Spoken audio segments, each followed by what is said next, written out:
Welcome back to another episode of the Tech Talks Daily Podcast. Today's episode will be a real treat for anyone involved in the world of content creation, digital marketing, and of course the ever-burgeoning creator economy. And joining me today is none other than Joe Hyrkin, the CEO of Issuu, the omni-channel content tools and publishing platform that is empowering millions of marketers, brands and creators across the globe. And if you've listened to our previous conversations, you'd know how Issuu Story Cloud is revolutionising how we share, monetize and amplify our long-form content in a digital age. But having spearheaded numerous startups and growth companies for over 2 decades, Joe brings a rich tapestry of experiences to the table. From his time at Reverb, Single Feed, Yahoo, and even the Economist Group in China. But today, we're going to delve into the unique challenges businesses face right here in 2023, the transformative role of technology in addressing some of these challenges, and also a sneak peek into the future. But enough for me. Buckle up and hold on tight as I beam your ears all the way to the US, where Joe is once again waiting to speak with us. So a massive warm welcome to the show, or should I say welcome back to the show for your 3rd appearance, your hat trick. So can you remind everyone listening who may have missed our previous conversations, I think 21 and 22, a little about who you are and what you do? Christoph, it's great to be back. I really appreciate the opportunity to check in with you again and share more about what's happening in the world for small businesses and in the world of marketing and their opportunities for growth as well. I am Joe Hyrkin. I'm the CEO of Issuu. We are a massive digital publishing platform that enables businesses and marketers to make all of their marketing collateral, brochures, catalogs, marketing materials, publications, newsletters, all of that kind of material.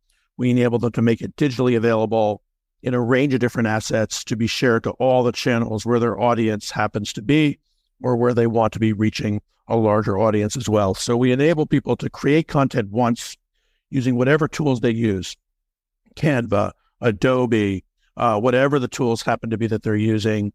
And then we help them, we host it for them, we help them transform it into the right assets, share and distribute it. So essentially it's create once, share everywhere, which is increasingly important right now in this world where there are just this ever evolving set of digital channels for marketers to reach, which on one hand is really exciting because it creates this huge opportunity for growth and to reach a larger audience. But on the other hand, it can be extremely costly and confusing how to prioritize and where to go. So we really help take the confusion and the challenges out of how to create more assets with the content you have and distribute it to the right places.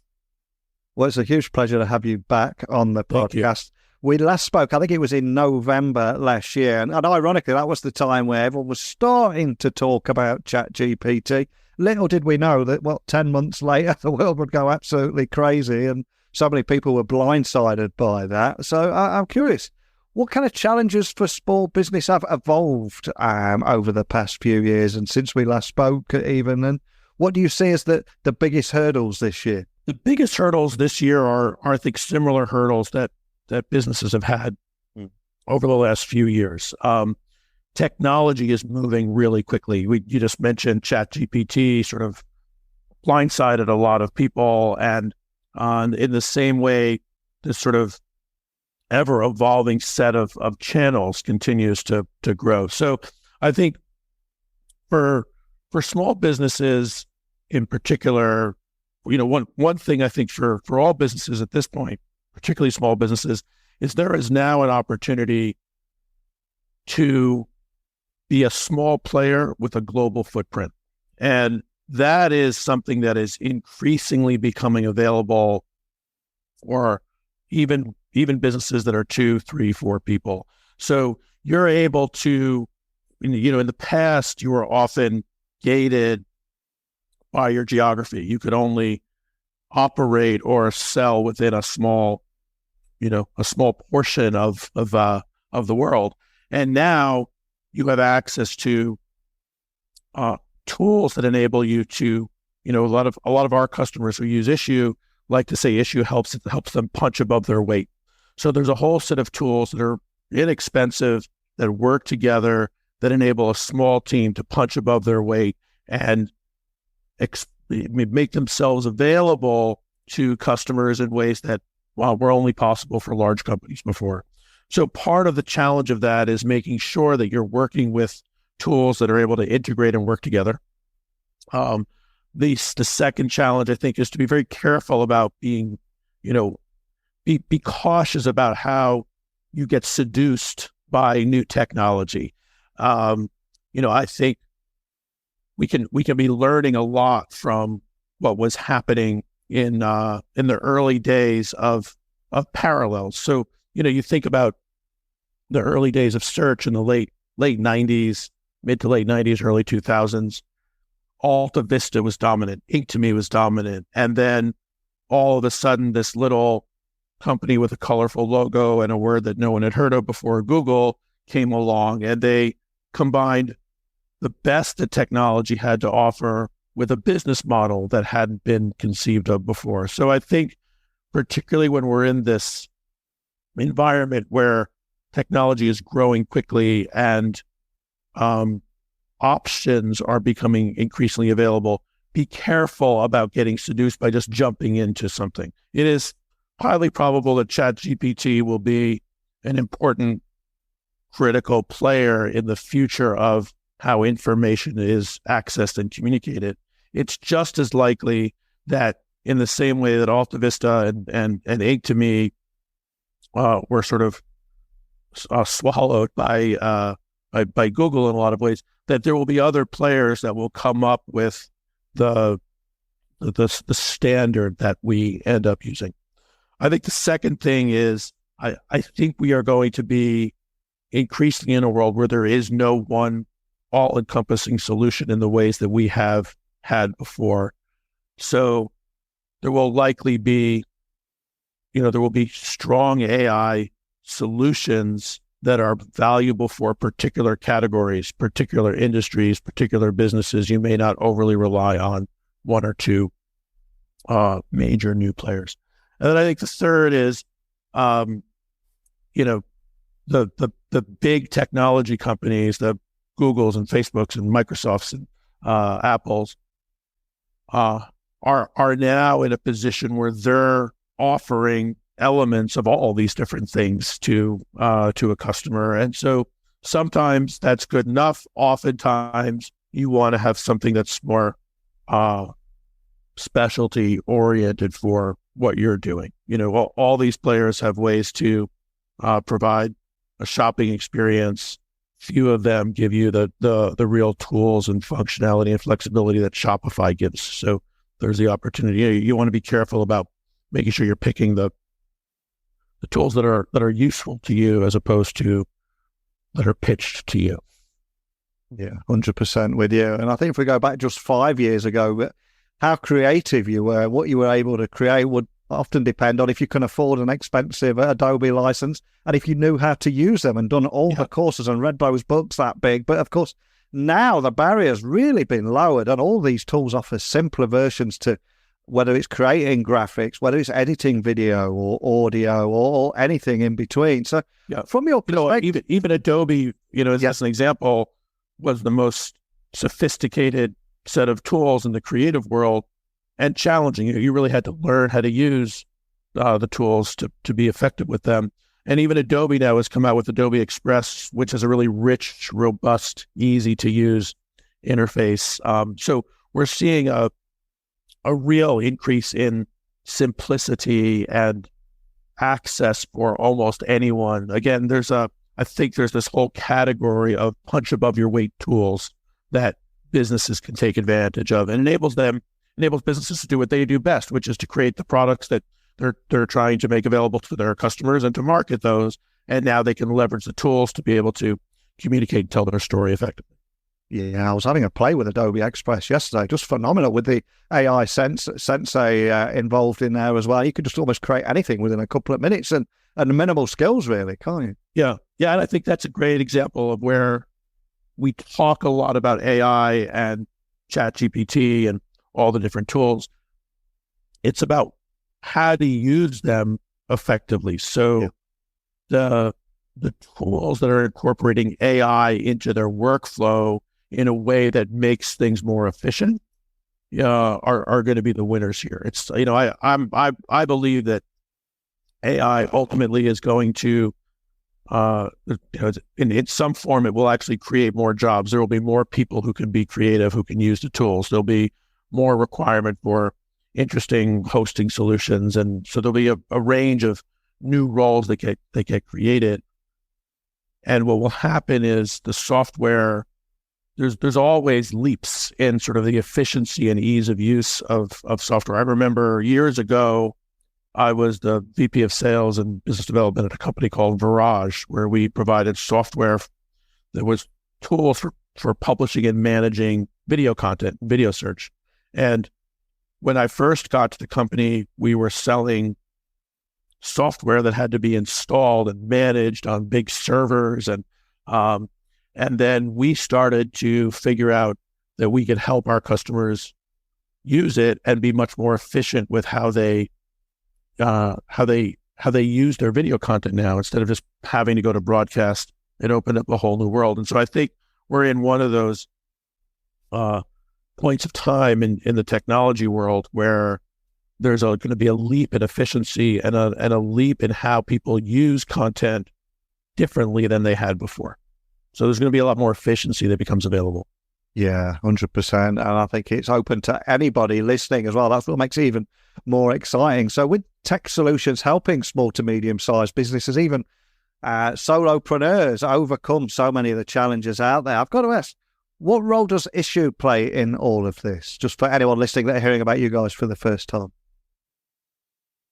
Issuu is a tool that enables any business to take the content that they've been creating, and rather than have to create natively and specifically for each particular channel that they want to use, we enable customers to take that one piece of content, transform it into anything from a GIF to an AI generated article to a social post, to the ability to embed that content anywhere that you want. So again, it's this ability to use the tools that are available to create high quality content. And we've talked about those being much more efficient now. And then we help you transform it. So rather than have to keep creating natively for every single channel you want that content to go to, we help you automate that process. That's one. The second thing that's also increasingly important is this ability to integrate with the other tools that businesses use. So we actually recently rolled out an integration with Canva, where you can now create in Canva, export that content through an app. Canva just opened up their developer ecosystem much more and have provided better tools for partners. And you can now create in Canva, export that content through the app to Issuu, host the content on Issuu, transform it into whatever assets you want, collect all the data and analytics. It's one of the things that we provide is deep, detailed analytics around how that content is being consumed in ways you don't get from any of the other creative tools. And then re-import all of that information and that content back into your Canva experience, so that when you're creating the next set of information or marketing materials, you now have, you're able to get informed by the data related to how that content performed before. So it's now what we've essentially created is this content creation, hosting, sharing, analytics engine for all Canva content creators, as an example. And we'll be doing more of that. We are integrated with MailChimp, as an example. So you can create content wherever you're creating it, transform that into a GIF that then gets embedded into your MailChimp email. So now you're able to use the tools that you're typically using, but instead of having to go in and out of them and sort of download content and re-upload it and move it around or create new content, we're through clicks of a button, you're able to have a full experience. And that's one of the things I think all businesses, but particularly small businesses, need to be looking at is they're all using multiple software capabilities, and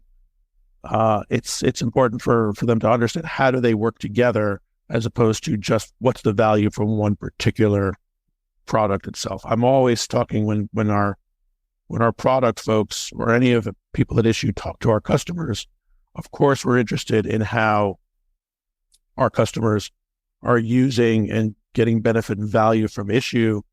Just as importantly, and often more importantly, is how are they using Issuu with the other tools that they use? And then how are we making that easier for them? And I was just about to say there, because we've already talked about a lot of the tools out there. It's all about simplicity. It's all about being user-friendly. Is this something that you're working towards at Issuu as well, and something that you're passionate about? Super. Yeah. I mean, I think it's one of our core priorities is efficient workflows, and understanding from the perspective of the customer, what are the tools you use? How do you use Issuu in conjunction with those tools? And what can we do to make it easier for you so that you get more value from all the tools that you're using and can build and grow the business? It's about, I always want to put us in the seat of our customer. What are they trying to do? They care about, again, creating their interesting, innovative products and getting them in front of an audience, the right audience, not just any audience, but the right audience that can derive value from their product. And anything that we can do to streamline that, simplify it, give them more time in their day to focus on those aspects of their business that they have more competency in, then I feel like we're doing our job. And if we take a step back from the AI hype for one moment, we should also be talking about, if we're looking into the future, of course, is Apple is now releasing a headset, mixed reality, augmented reality, virtual reality. The concept of the metaverse is becoming more of a reality each day. It might not feel like it now, but when Apple releases this device, we know that Amazon are going to follow suit. We know that Google are looking to follow suit. In fact, all of big tech are going down that road. So I'm curious, what's your vision for the metaverse of the future? And is it something that Issuu plan to integrate or adapt in the future too? So I think as we think about the metaverse, there are really valuable specific applications for this kind of technology. And, these are things like training, courses, where an experience is important to understanding context or what's happening. So it's amazing for architects to be able to help everybody, investors or homeowners, see what the future is going to look like when they're building a house or renovating a house or a building. It's amazing for kinds of interactions that used to be only available in person, you can now do through a headset or through a metaverse experience. So I think there's going to be really strong business-oriented applications. There will be really strong entertainment-oriented applications. And I think building a content business within the metaverse ecosystem is really challenging. And I think anybody who is going to be engaging in the metaverse needs to be aware of how do they grow and build an audience. So if we see examples where, the metaverse is littered with brands and entertainment and content related businesses that had interesting ideas around the metaverse, but just couldn't scale and grow, and it was just too expensive. And so when you look at examples all the way back to Second Life, where huge brands created experiences within Second Life, but and they were able to get some initial attention, particularly press, but in terms of getting consumers to engage in their content, in their entertainment on an ongoing basis, was super challenging. So I think what we will see, at least for the foreseeable future, will be leveraging metaverse tools to enhance your business, or to provide training or experiences that are important or necessary to the product or business. it could be really valuable in commerce, for instance. I think there's going to be a range of commerce applications. I can now see what I look like with this particular shirt or outfit on, or I can start to customize things. But I think that will be sort of an auxiliary element to commerce platforms rather than the main way that all consumers are shopping. That's at least for the foreseeable future. I don't envision a world in the next decade where we're all walking around with these headsets on a regular basis. I think we will use them for specific purposes, and everybody needs to be aware of the costs of creating content for the metaverse. No one ever talks about that. It's expensive. Yeah, completely with you. And as for yourself, and throughout your career, you've worked with numerous high-profile companies and overseen many acquisitions. For example, Single Feeds by Alibaba. So I'm curious, what are some of the key takeaways from these experiences that have helped shape your leadership style and indeed your vision at Issuu, just for any startup founders and business leaders looking to learn someone that's trod this path before? So I think it's impossible to start a company or even to run a company where you're focused on the outcome being a sale to a large business, because there's so much you can't control. You can't control the stock market. You can't control how those potential acquirers are perceiving acquisitions or how their business is running. There's a lot that can't be controlled there. What you can control is making sure that as a business, we're offering real value to our customers, and that there's a huge number of customers that can benefit from that value, and that you're playing in a big market where there are multiple partners to work with. And I think if you go into it with that mindset, then opportunities can become available around an acquisition. But I think generally what I've learned around it all is make sure you're offering real value to customers. Make sure you are in a position to partner with other folks in and around the ecosystem, both small and large, where together you can offer more value to the customers. And make sure it's a market that has either evergreen possibilities or has real growth ahead, and not just assumed growth or pretend growth. It's very challenging to get that up into the right spike in a business. It's even more challenging to keep maintaining growth. So there's plenty of businesses that will peak and that aren't sure where to go. And what you always want to be in, whether you're thinking about an acquisition or not, is in a position to really scale and grow with the market. And given your extensive experience with tech startups and growth companies, I'm curious, are there any other Pro-Go principles shaping the future for SaaS companies, especially in terms of ensuring profitability? And that's the big one that every startup or small to medium-sized business is going after. But anything you can share around that, or is it just more of the same of what you just said there? We're coming in the tech world. We are coming out of the last 6 months. We've been coming out of this notion of growth at all costs and an easy to access funding to a focus around profitability.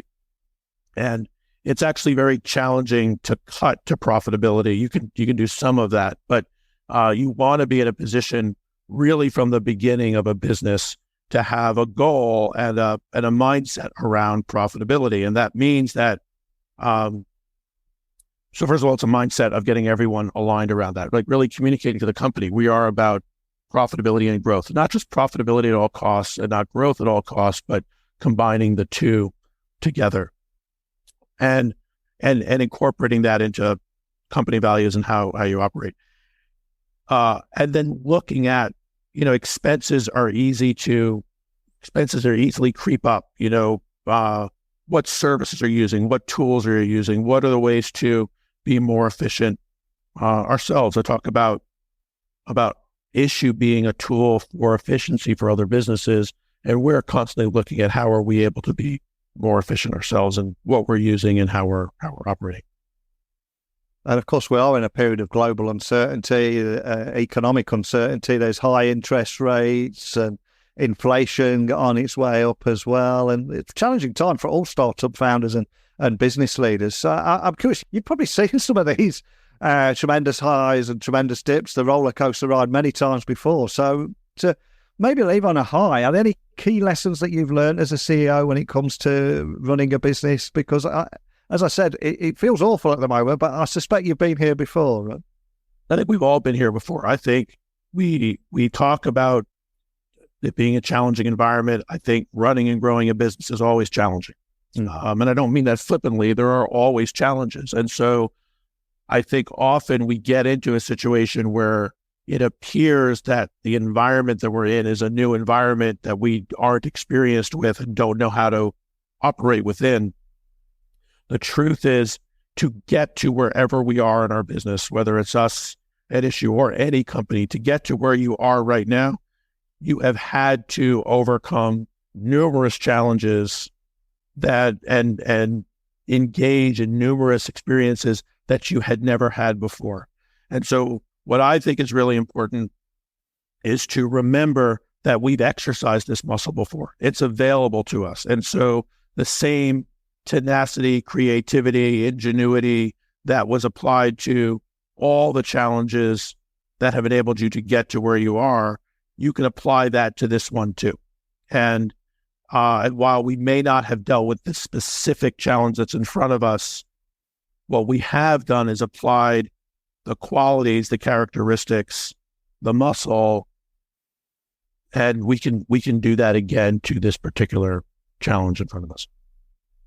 Powerful moment to finish on. But before I do let you go, if I was to ask you one more time to look back at your career, I think it's fair to say that none of us are able to achieve any amount of success without a little help along the way. So I'm curious, is there anyone from your backstory there that maybe saw something in you, invested a bit of time in you, or just someone that you're grateful towards that maybe played a big part or impacted you and put you on this path you're on today? Is there anyone that you'd like to give a shout out and a thank you to?